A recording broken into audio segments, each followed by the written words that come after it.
వాలంటీర్లని ఎట్టి పరిస్థితుల్లో వదులుకోం చంద్రబాబు నాయుడు గారి స్టేట్మెంట్ అండి. త్వరలోనే వాలంటీర్లకు గుడ్ న్యూస్ చెప్తాం అంటూ ఒక వార్తని ప్రచురించారు. ఆంధ్రప్రదేశ్లో వాలంటరీ వ్యవస్థపై కూటమి సర్కార్ తాజాగా క్లారిటీ ఇచ్చినట్టయింది.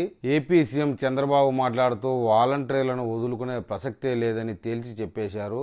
వారికి ఇవ్వాల్సిన బకాయిలను, గౌరవ వేతనాలను కూడా త్వరలోనే రిలీజ్ చేస్తామంటూ తెలిపారు.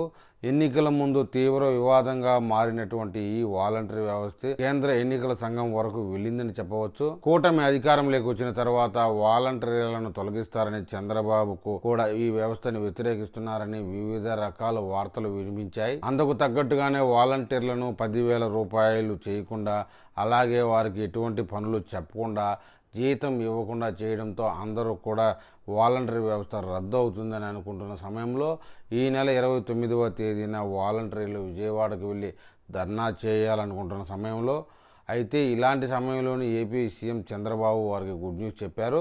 వాలంటీర్ని ఎవరిని కూడా తీసేయమని, వ్యవస్థను రద్దు చేయమని తెలియజేశారు.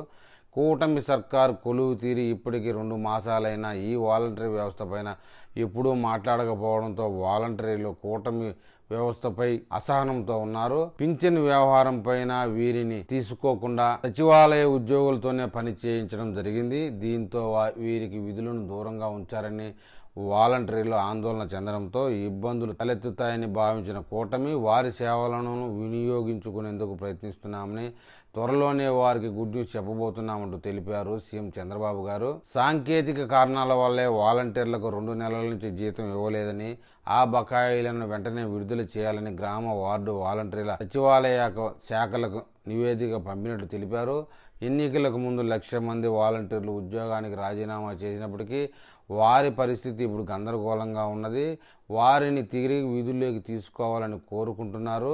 వారి విషయంలో మటుకు ప్రభుత్వం తిరిగి తీసుకునే అవకాశం లేదన్నట్టు ప్రభుత్వ వర్గాల ద్వారా తెలుస్తుందని, కానీ వాలంటీర్ల వరకు తీసుకోవాలి అని చెప్పేసి కోరుతున్నారు. మరి వారి విషయమై ఎలాంటి అప్డేట్ ఇస్తారో చూద్దాం.